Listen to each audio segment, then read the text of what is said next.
Hi there, my name is Tercy Engelhardt, and I want to take a moment and welcome you to the Unreasonably Grateful podcast, Living in Grace by Choice, because it is a choice. Do you know that? We actually can choose to live in the essence, in the underneath the umbrella of grace. And how that happens is we can keep our attention on being grateful. So, gratitude and grace actually come from the same root word. And when we keep ourselves in that space of being grateful, of giving thanks, of appreciation, we have a lot more access to the experience of grace. And it's a beautiful existence. This week, well, let's see, let me jump ahead here first of all. So I do believe that we're on a shared journey. And in today's world of technology, this is one of the ways available that I'm grateful for and appreciate, of sharing with people that aren't in my particular area or right here, right now, or a collection of people from different phases and seasons in my life, or some people I don't even know. And I love that. It's a beautiful thing. So I'm grateful that you're here. Welcome, whether you've been here for a while or this is the first time. Awesome to have you. So, again, just a reminder, I don't have your answers. I'm not here to fix or change you. You don't need to be fixed or changed, but we are on a growth perspective. So we do have the opportunity to grow and to become more of who we actually are designed to be, to embrace more of those divine qualities that I do believe that we all possess. So that's what we're doing here. And sometimes reflecting back and forth with each other is an amazing opportunity to develop those qualities. Okay, it's true. I'm going to the World Series. So if you've been listening to me for a while, you know that I'm a little bit of a baseball fan. My husband says fan addict. Um, my grandson actually got me started in it last year. And, grandparents will do just about anything for their grandkids. And I actually like baseball. Turns out my mother loved baseball, and in the latter years of her life, she watched a lot of baseball. And here I am being just like my mom. So anyway, my son was able to get tickets. I got a quick flight.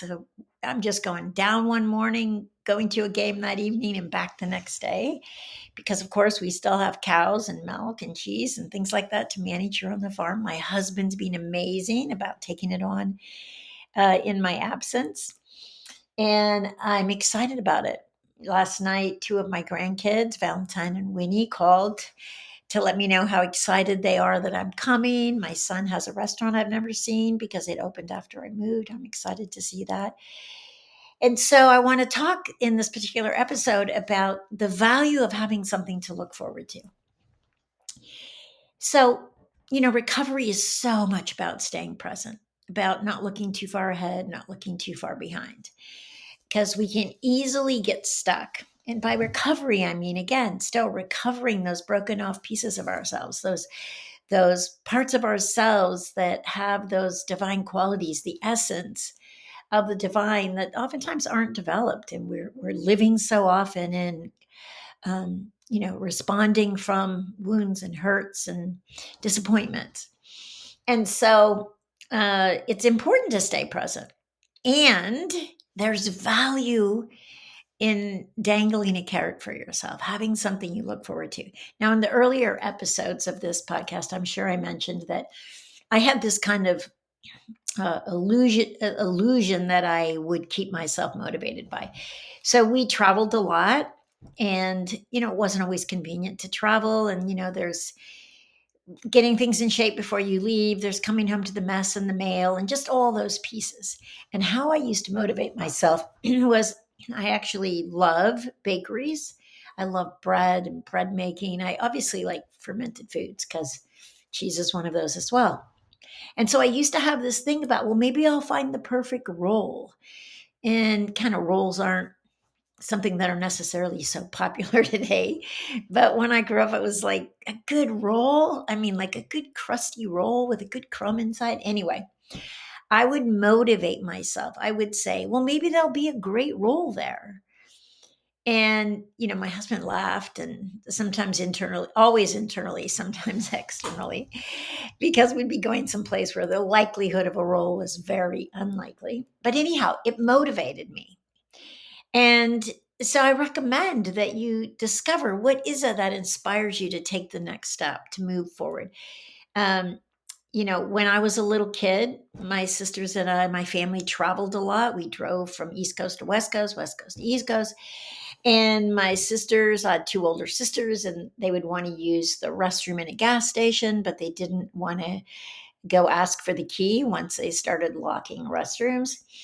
And so they would talk me into doing it. And I used to tell myself, well, maybe I'll meet someone who will become my husband. I was just a kid, but always wanted to get married and have a big family. So it was like, well, maybe I will. So it doesn't even have to necessarily be that realistic. It just motivates you for whatever reason.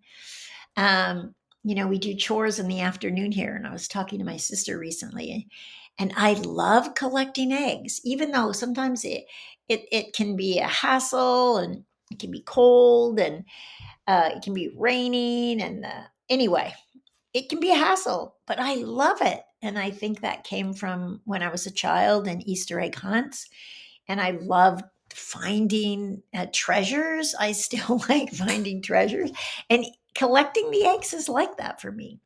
So again, it doesn't have to necessarily be something that motivates everyone, but it does motivate you. Okay. And you're looking forward to it, not to take yourselves out of the present, but it keeps you lit up and inspired now, even though it's something that's coming up in the future. So I noticed once my son got tickets, and I could see it in my grandkids as well, that they were more motivated now than they were before we had tickets, even though the event that's motivating them is something that's going to take place in the future. Okay, here's another great thing that has come out of this already, because I'm always looking for what are the lessons? What have I learned? What are other people learning?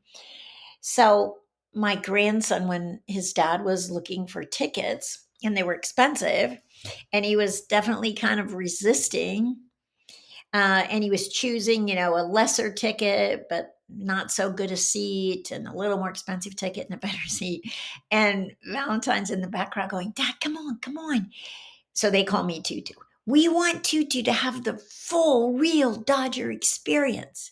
So what I heard was, yes, he was excited to go, but he was most excited to share that experience with me.